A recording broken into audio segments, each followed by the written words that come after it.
사랑하는 성도 여러분, 인생에는 항상 편이 존재하는 것 같습니다.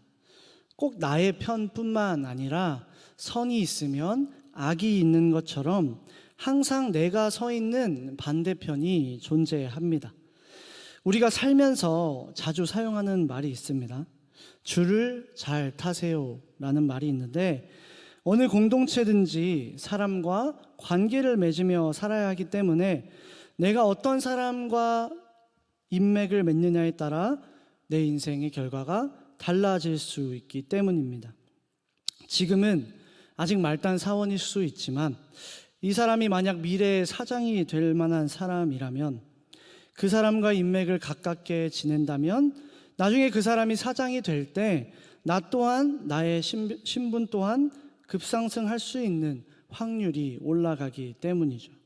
그래서 대부분의 공동체에서는 지도자가 교체될 때 임원진들부터 먼저 교체하는 사장들의 모습 또한 보게 됩니다.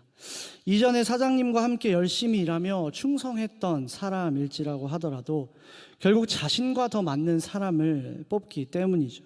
그렇기에 우리는, 또 사람은 한 사람과의 신뢰를 더 중요시하기보단 날마다 눈치를 보다가 언제 또 이 리더자가 교체되진 않을지, 그러한 징조가 보일 때 원래 섬기고 있던 사람을 떠나 새롭게 세워질 사장에게 갈아타는 모습, 우리가 보는 드라마에도 또 현실에도 자주 보이는 것 같습니다.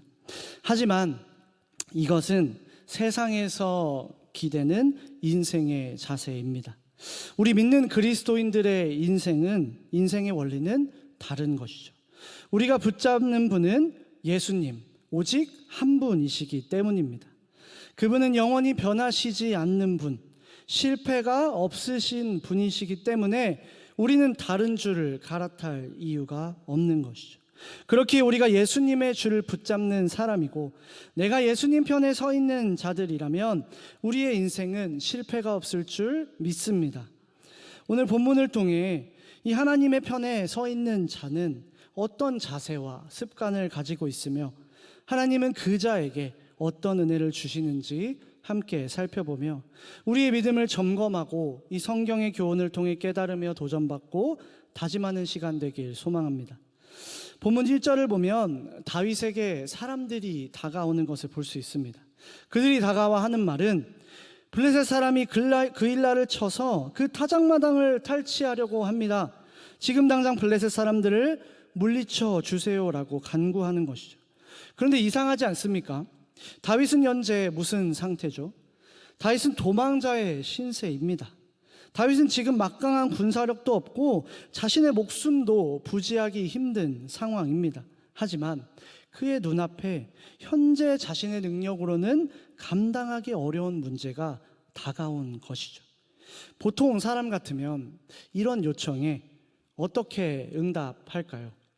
혹시 이 자리 가운데 계신 성도님들은 어떤 말을 해주실 것 같습니까?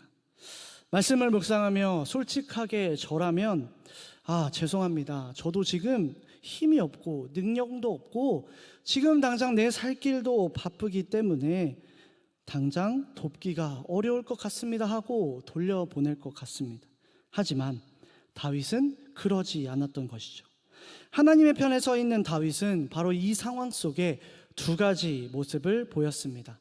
바로 하나님께 물었고 하나님께 순종하였습니다. 본문 2절을 같이 한번 다시 읽겠습니다. 시작. 여호와께 묻자와 이르되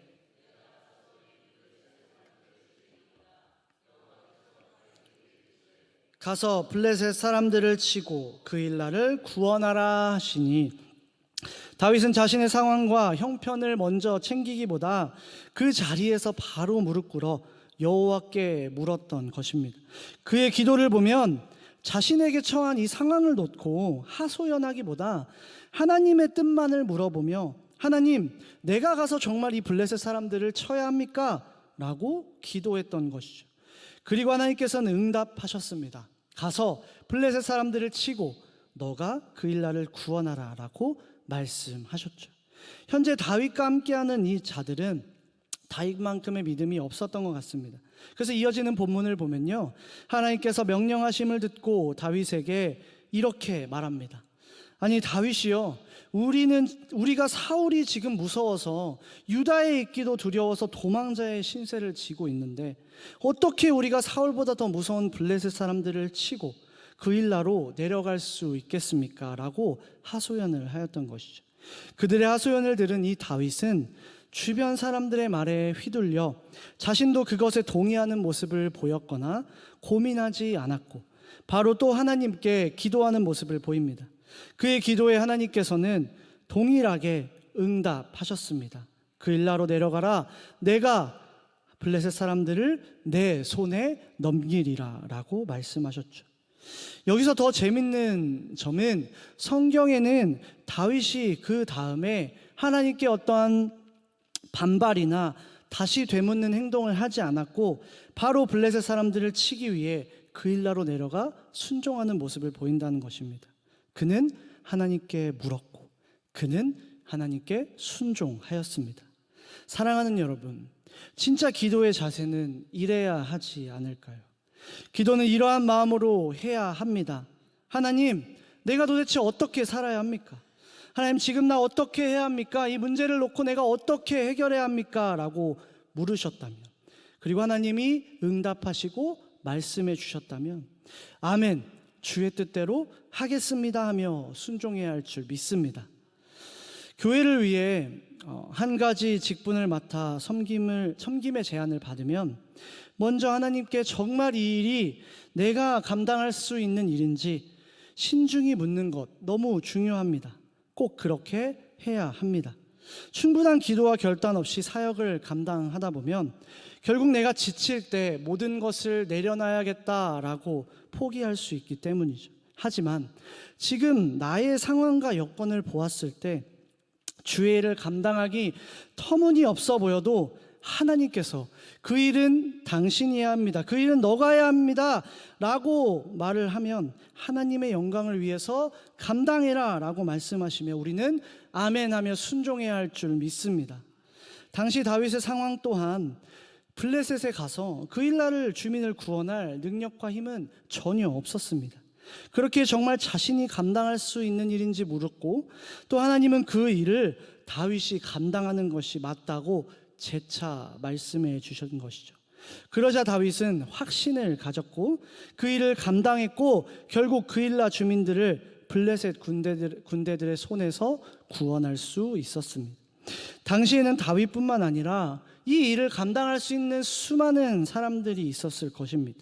하지만 그 일은 다윗만이 감당해야 하는 하나님의 일이었습니다.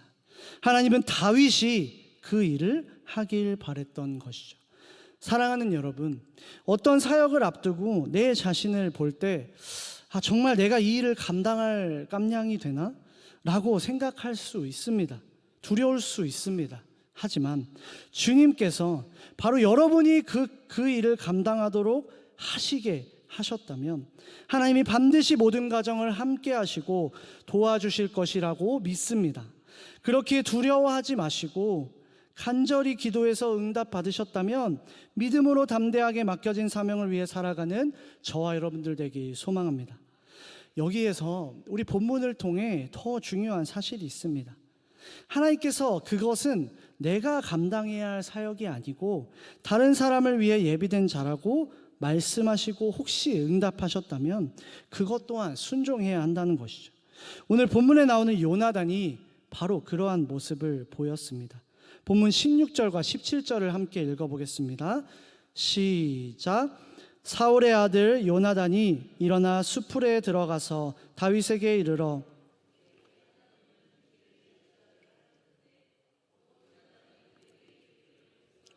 말라, 내 아버지 사울의 손이 내게 미치지 못할 것이요 너는 이스라엘 왕이 되고 나는 내 다음이 될 것을 내 아버지 사울도 안다. 방금 읽은 이 말씀을 보면 다윗이 사울을 피해 이 십광야 수풀에 들어가 숨어 있을 때 요나단이 나타났습니다. 그리고 두려움에 떨고 있는 이 다윗을 오히려 하나님을 더 붙들 수 있도록 힘있게 의지하도록 용기를 불어주었던 것이죠. 근데 요나단의 말을 한번 봅시다. 다윗, 내 친구여, 두려워하지 마시오. 절대로 내 아버지 사울 왕이 당신을 치려고 안간힘을 쓰던다 하더라도 절대로 당신을 해치지 못할 것입니다. 왜냐하면 하나님이 당신을 다음 이스라엘 왕으로 세우셨기 때문입니다 라고 다윗에게 말하며 용기를 북돋아 주고 있는 것이죠. 요나단의 입장에서 생각해 본다면 이것은 정말 쉬운 고백이 아닙니다. 사울의 후계자는 다윗이 나타나지만 않았다면 자신의 자리였기 때문이죠. 하지만 요나단은 하나님의 편에 서 있었던 자였기에 자신의 뜻과 하나님의 뜻이 다르더라도 하나님의 뜻에 순종했습니다. 성경에 기록되진 않았지만 저는 이 말씀을 더 깊게 묵상하면서 요나단이 기도하는 모습을 상상해 보았습니다. 다윗이 나타난 순간부터 하나님의 뜻을 묻기 위해 간절히 기도하는 그의 모습을 상상해 보았습니다. 그래서 그가 이토록 하나님이 다윗을 다음 이스라엘 왕으로 세우셨다고 확신하며 다윗을 오히려 자신의 가장 가까운 벗으로 삼을 수 있었던 이유가 그가 하나님께 간절히 기도했고 하나님의 뜻을 들었기에 가능하다고 생각합니다. 교회 안에서 간혹 내가 너무 탐나는 사역의 자리가 있습니다. 진짜 누가 봐도 딱 내가 해야 될 것 같은 사역입니다. 근데 그냥 직장 일이면 충분히 내 능력을 발휘해서 그 일을 차지할 수 있을 것 같습니다. 하지만 하나님의 일은 그럴 수 없습니다. 하나님의 일은 하나님이 감당하시게 한 그 사람만이 감당할 수 있음을 믿습니다. 하지만 그럼에도 불구하고 우리가 요나단처럼 짜증내거나 불평하거나 하지 말아야 하는 이유는 어차피 나를 통해 감당하게 한 사역이 다른 사역이 있기 때문입니다. 혹시 이스라엘 왕이 되지 못한 요나단의 사명은 어떻게 보이십니까? 혹시 하찮아 보이십니까? 저는 아니라고 생각합니다. 성경적 기준과 하나님의 관점으로 본다면 요나단은 다윗이 가장 힘들어할 때 그의 옆에 있었으며 그가 이스라엘 왕이 될 수 있도록 용기를 북돋아 주었고 끝까지 그를 도와 결국 이 다윗의 자손으로 예수님이 오실 수 있게 한 중요한 사명이었던 것이죠. 이를 통해 알 수 있는 것은 무엇입니까? 하나님의 일에는 크고 작음이 없다는 것입니다. 각자가 다 감당할 사역과 사명이 다른 것이지 하나님의 일에는 크고 작음이 없습니다. 그래서 모든 성도님들이 교회 곳곳에서 하나님의 영광을 위해 섬기시는 모든 이들이 다 귀한 줄 믿습니다. 그렇다면 내가 하나님의 편에 서서 하나님의 일을 순종하며 감당할 때 하나님께서 부어주시는 은혜는 무엇일까요? 바로 영원한 보호입니다. 본문 7절을 보게 되면 다윗이 하나님의 사명을 감당해 그일라에 가서 블레셋 사람들과 이 전투를 할 때 어떤 사람이 사울에게 가서 다윗의 현재 위치를 일러줍니다. 사울이 보기에는 다윗은 도간에 든 쥐의 신세였습니다. 왜냐하면 이 당시 그일라 성읍은 수많은 단단한 문으로 사방이 막혀 있었고 작은 성읍이었기 때문에 도망갈 수 있는 출구가 정해져 있었고 그 밖에서 매복해 있다면 다윗을 손쉽게 붙잡을 수 있었기 때문이죠. 그래서 그는 모든 백성을 끌어모아 군사로 불러 모았습니다. 이 다윗 한 명을 잡으려고 수많은 군사를 모집해 그일라로 내려가는 사울의 모습을 볼 수 있습니다. 하지만 하나님도 동일하게 이 모든 것을 지켜보고 계셨습니다. 그렇게 주변을 통해 다윗에게 지금 사울이 몰래 매복하여 그를 붙잡으려는 계획을 알려주신 것이죠. 주변 사람들의 말보다 하나님의 말씀을 더 우선으로 여긴 다윗은 하나님께 묻고 하나님께서 다윗이 들은 소식이 사실이었고 곧 사울이 다윗을 붙잡기 위해 오고 있다는 것을 알려주신 것을 듣고 떠났습니다. 그리고 다윗은 한 가지 더 물었습니다. 하나님, 혹시 그일라 주민들이 나를 팔아 넘길까요? 하나님은 그일라 주민들의 마음속까지 살펴보시는 분이시기 때문에 그들의 속마음까지 다윗에게 알려주는 모습을 볼 수 있습니다. 하나님의 편에 서 있는 자에게 하나님은 나를 대적하는 자의 모든 것을 알려주시고 그들의 계략을 알려주시고 보여주시는 분이십니다. 한 가지 저희 아버지가 목회하실 때 실제 일화를 들려드리려고 합니다. 교회 개척을 하시고 초반에는 이 말씀을 전하실 때 굉장히 워딩이 강하셔서 강하게 설교를 전하셨다고 합니다. 때로는 가슴에 아프게 꽂히는 단어가 설교에 있었던 것 같습니다. 평소 어머니께서는 성도님들이 다 이제 기도를 끝나시고 집에 돌아가시면 마지막에 불을 끄고 나오시는데, 그날따라 기도를 하면서 이상한 느낌이 들어 먼저 아버지보다 먼저 교회 밑에 1층으로 내려갔는데, 근데 이제 어떤 남성이 걸어 올라오는 한 남성 성도가 걸어 올라오는 모습을 보았다고 합니다. 근데 어머니께서 갑자기 감동을 받아서 이 남성을 위로해주고 안아줘야겠다, 이 성도를 위로해주고 안아줘야겠다라고 생각이 들어서 말없이 껴안고 울으셨다고 합니다. 그래서 그 껴안음을 받은 성도님은 함께 울면서 통곡을 했다고 하죠. 그리고 한참이 지나서 이 성도가 솔직하게 고백하는 겁니다. 사모님, 죄송합니다. 제가 사실 담임 목사를 칼로 찌르기 위해 가슴에 칼을 품고 왔습니다. 그렇게 고백을 하고 칼을 내려놓고 돌아갔다고 합니다. 그 뒤로 그 성도님은 어찌된 일인지 교회에 다시 나오진 않았지만 그 일로 똑같은 위협을 받진 않았습니다. 저는 이 간증을 들었을 때 하나님께서 나에게 사명이 남아있다면, 하나님이 꼭 그 일을 감당하게 하신다면 어떠한 상황 속에서도 위험과 죽음을 지켜주시고 보호하신다는 것을 깨달았습니다. 그렇게 우리는 어떠한 위협과 죽음을 두려워하지 않을 수 있음을 믿습니다. 하나님은 우리를 이 땅에서도 끝까지 사명 감당할 때까지 보호해 주실 것이고, 또 죽음 이후에 영원히 고통 없는 곳에서 우리와 함께 하실 것임을 믿기 때문입니다. 오늘 본문 15절에서 28절은 읽지 않았지만 이러한 내용입니다. 하나님께서 계속 다윗을 숨겨주시고 사울은 쫓는 상황이 이어집니다. 절대로 어떤 최선의 속임수를 쓰더라도 다윗은 사울에게 절대로 잡히지 않도록 하나님께서 보호해 주심을 보여주십니다.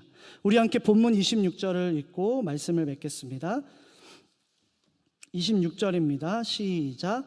사울이 산 이쪽으로 가매 다윗과 그의 사람들은 산 저쪽으로 가며 다윗이 사울을 두려워하여 급히 피하려 하였으니 이는 사울과 그의 사람들이 다윗과 그의 사람들을 에워싸고 잡으려 함이었더라.